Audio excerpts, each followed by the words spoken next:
Welcome back to AI Unraveled, your daily strategic briefing on the business impact of artificial intelligence. It is Friday, January 2nd, 2026. We are starting the new year with a signal that the filter era is officially over. Instagram's head says AI has killed the curated aesthetic, and the only way forward is cryptographic proof of reality. Meanwhile, DeepSeek has just dropped a technical bombshell that could rewrite the rules of transformer efficiency. And an unlikely political alliance is forming to stop the AI industry from draining the power grid dry. Also today, OpenAI overhauls its audio team for a Jony Ive device, Alibaba unveils an agent that can control your phone better than you can, and we list the 8 new billionaires you probably haven't heard of. But before we dive into today's briefing, are you drowning in dense legal text? Gemini is the new audio intelligence platform that turns 100-page healthcare or energy mandates into 5-minute executive briefings. Whether you are navigating Bill C-27, Canada, or the CMS 057F interoperability rule, USA, our AI agents decode the liability so you don't have to. Start your specialized audio briefing today at djamgamine.com.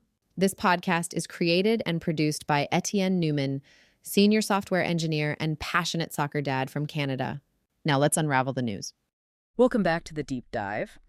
Our mission today is pretty simple, really. We're trying to give you the ultimate shortcut. Exactly. A shortcut to being well-informed about the incredibly complex and fast-moving world of artificial intelligence. And we're not just skimming headlines. No, we are going deep into a strategic briefing that covers early 2026, and we're pulling out what we think are the most critical shifts. Yeah, and what makes this dive, I think, a bit unique is that we're synthesizing material from a few different places. A tech forecast, an economic outlook, a policy briefing. So you get that 360-degree view. It lets us connect dots that might seem totally unrelated at first glance. Okay, let's unpack that, because the scope here it's huge. These sources cover everything from why your social media feed just feels so strange lately to, well, why your power bill is going up. And what U.S. governors are trying to do about it. It's all connected. What's really fascinating to me is the collision we're seeing. You have these just relentless gains in technological efficiency happening in the digital world. But they are running headlong into the kind of rigid infrastructure and slow-moving policy of the physical world. It's a moment of huge tension. A huge tension. So let's start there with that cultural tension. Let's talk about where AI has gotten so good, it's actually broken something we used to take for granted. The great irony of Instagram. Exactly. The death of the filter. I mean, Adam Mosseri, who runs Instagram, he put out this big year-end essay. And he basically admitted it. He essentially conceded that the platform's signature look, like super curated, polished, glossy photo, is functionally dead. Killed by AI. Killed by the sheer quality and just the accessibility of generative AI content. Anyone can do it now. That's just wild. The company that literally defined filter culture now finds its own tools are basically meaningless. Because AI can create a perfect, filtered, and completely fake reality with a simple prompt. So what's the reaction? How are people, especially younger users, responding? Well, the source material points to this really profound shift, especially in the under 25 group. They're actively abandoning that polished grid. They're opting for what the briefing calls unflattering candids. So like the opposite of curated? And a lot more personal direct message photos.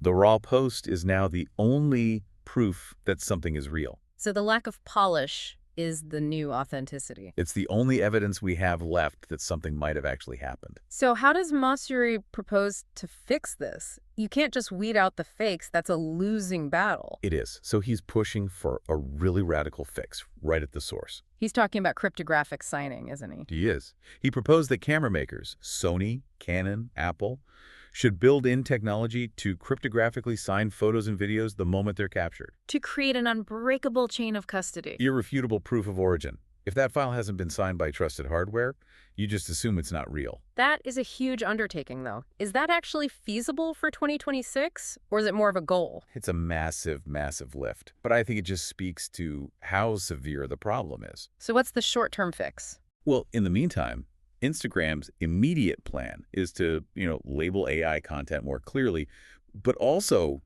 and this is key, to build tools to help human creators actually compete. Compete with the flood of synthetic media. Exactly. Okay, so this cultural crisis is being driven by these underlying technical gains. That's a perfect transition to the hardware race. Right, because all that AI content is fueled by models getting smarter and, maybe more importantly, way more efficient. And we have a key development here from DeepSeek, the Chinese firm. Yeah, DeepSeek has really made a name for itself, producing these models that get close to frontier performance, but for like a fraction of the cost. And their new research points to a big change. A major architectural shift. They're not just focused on scaling up anymore, they're scaling smarter. Okay, what does that mean? They introduced this concept called MHC. It stands for Manifold-Constrained Hyper-Connections. Which sounds very technical. It is, but the takeaway is groundbreaking. Right. Instead of just throwing more computers and more energy at the problem to make a model bigger, MHC stabilizes and improves the training of these massive models with almost no extra computing cost. So if a large language model is like a huge city, they found a way to fix the traffic without building more roads. That's a really good analogy. They're optimizing the internal pathways, making the whole structure more robust. And the results? The tests they ran on their 3B, 9B, and 27B parameter models, they all showed big improvements, especially on complex reasoning tasks. So we can expect Chinese releases in 2026 to be even more competitive and cheaper to run. Way more competitive. Yeah. And that cost efficiency, that's the real story here. Because if running these huge models gets cheaper and more stable, you can start putting them in brand new devices. Which is exactly why OpenAI has been reorganizing its teams to focus on that Gemini collaboration. The voice-first device. Right. And that consolidation was, from what the briefing says, driven by necessity. OpenAI's internal voice models were apparently lagging. Lagging behind ChatGPT. Yeah, way behind in speed and accuracy. And you can't launch a voice-first device if the voice part is slow and clunky. So what's the fix? What's the leap they're making in Q1 2026? It's all about making it feel like a real conversation. The key upgrade will let you talk over the AI while it's responding. Oh, so no more waiting for it to finish its sentence. Exactly. It removes that friction, makes the whole thing feel natural and, bidirectional. That's the difference between a voice assistant and a voice partner. Totally.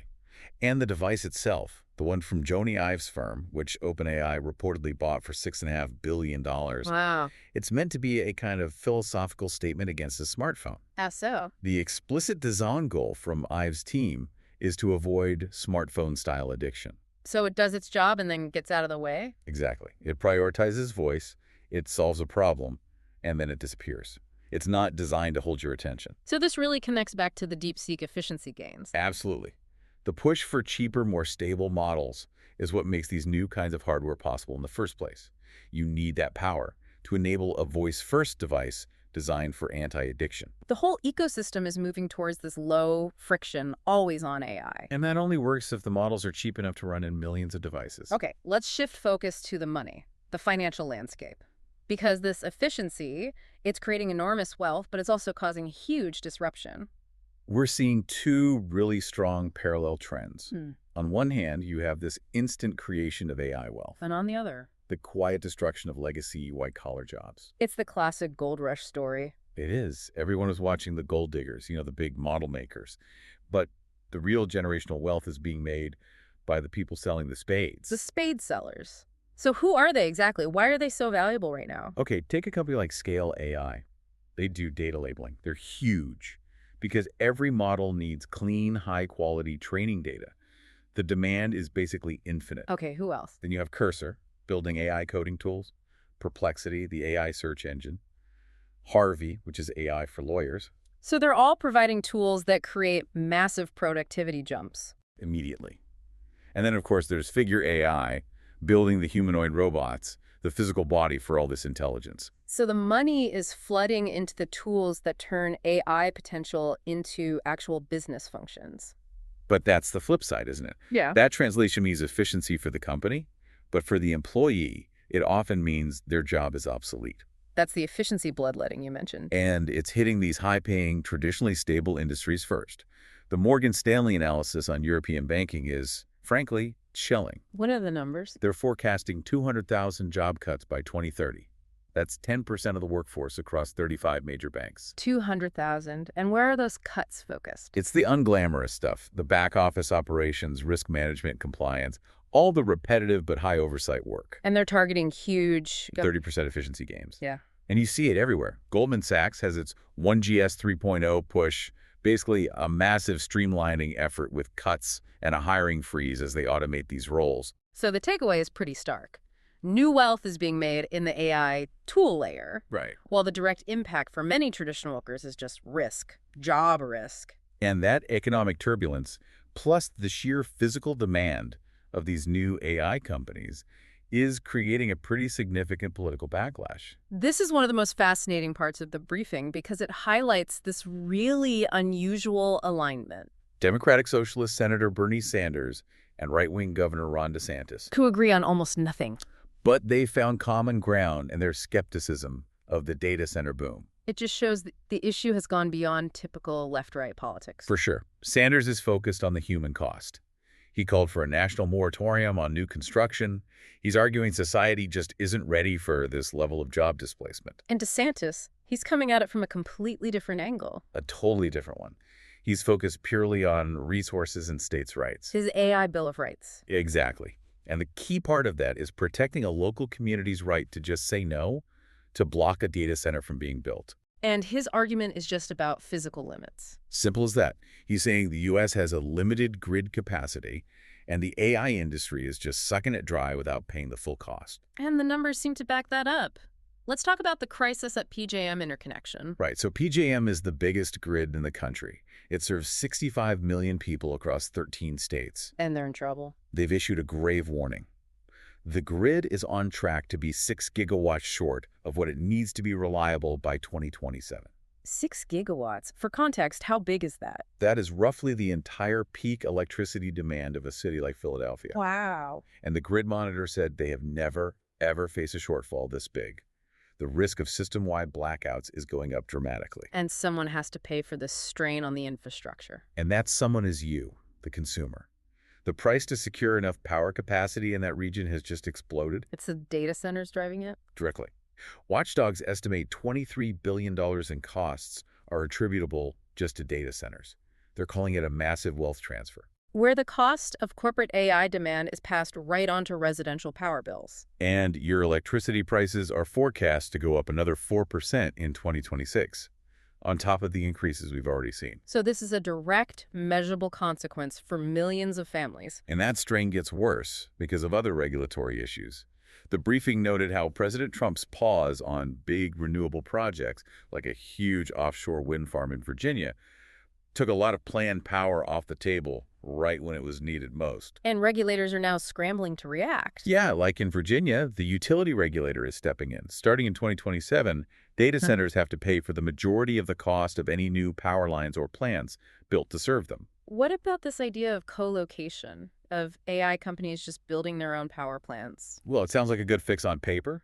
But there's a catch. There's a big catch. A watchdog warned that when a data center builds its own private power plant, it takes that generation off the market. Meaning it's not available for the rest of the grid? Right, so during a heat wave or an emergency, that power can't be used to prevent blackouts for everyone else. It could actually make the public grid less stable. So the big question is, when an industry grows this fast, who really bears the cost? And it seems politics is finally catching up to the physical limits of land, water, and power. Okay, let's pivot from that turmoil. I want to end our main discussion on a more positive note. A tangible application of AI that's closing a resource gap and doing some real human good. Yeah, this is a beautiful contrast. It's an AI system from researchers at National Taiwan University. And it's designed for medicine in low-resource settings. Exactly. Places where you just don't have access to specialists. It's designed to detect the risk of stomach cancer. So how does it work without a specialist on hand? It acts as a kind of digital assistant for the frontline doctor. It analyzes routine upper endoscopy images, and it was trained on thousands of images that were reviewed by top experts. So it brings the expert's eye to the general practitioner. That's it. It automatically picks the clearest images, makes sure the focus is right, and then it highlights these tiny, subtle details, surface changes, weird vascular patterns that are linked to cancer risk or an H. pylori infection. It's democratizing that expert knowledge. And standardizing the assessment. The clinical value is huge. It helps a doctor move beyond a vague term like gastritis to a really precise diagnosis. So they know the right next steps to take. Whether it's testing, therapy, or just careful surveillance. And to be clear, it's not replacing the doctor. No, the researchers were very clear on that. They call it a digital assistant that supports clinical judgment. The real win is closing that quality gap for remote communities. That's a phenomenal use of this technology, using AI precision to directly save lives. It really balances out all the tension we've been talking about. It does. We've seen incredible technological progress and, at the same time, these severe infrastructural bottlenecks all in one briefing. We covered a lot of ground. We did. The cultural fight between what's real and what's fake, the economic tension between creating AI wealth and destroying old jobs, and this critical battle between AI growth and the power grid. That really is the defining feature of AI right now. Right. Every single digital breakthrough creates a new, very physical or social problem that we then have to solve. A crisis of trust, a lack of power. It's a constant cycle. Speaking of solving problems, let's leave you with one final thought to mull over. Something that connects these trends of efficiency and new hardware. So remember we talked about OpenAI's voice-first device, Mm-hmm. the one designed with Jony Ive's firm to avoid screen addiction. Right, hardware built around conversation. Now, at the same time, look at the specialized software that's coming out. Alibaba just released details on something called MAI-UI. Okay. It's a family of agents that can take natural language instructions, like, say, book me a morning flight to Denver next week, and turn that into structured actions on a live phone screen. That's good. It's better than rivals like Gemini 2.5 Pro on complex mobile tasks. So you have these models that are getting really good at turning voice commands into phone actions. And you have new hardware that is designed to move us away from looking at the screen entirely. So how quickly will systems like MAI-UI turn your iPhone or your Android into a fully automated, invisible environment controlled only by the voice commands you give to your next-gen AI hardware, making the visual interface, maybe totally optional? Something to think about. Something to think about until the next deep dive. That wraps up today's briefing. The signal for today is efficiency, both technical and brutal. Technically, DeepSeek and Alibaba are finding ways to do more with less compute.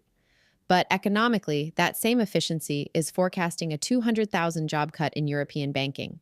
The ability to do more with less is the holy grail of engineering, but it is becoming the headache of policymakers. Before we go, a reminder for the leaders listening. Are you drowning in dense legal text?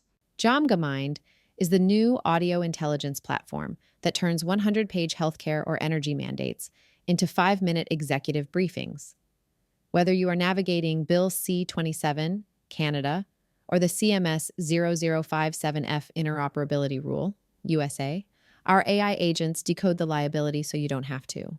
Start your specialized audio briefing today at djamgamine.com. This podcast is created and produced by Etienne Newman, senior software engineer and passionate soccer dad from Canada. Please subscribe and share. Until Monday, keep unraveling the future.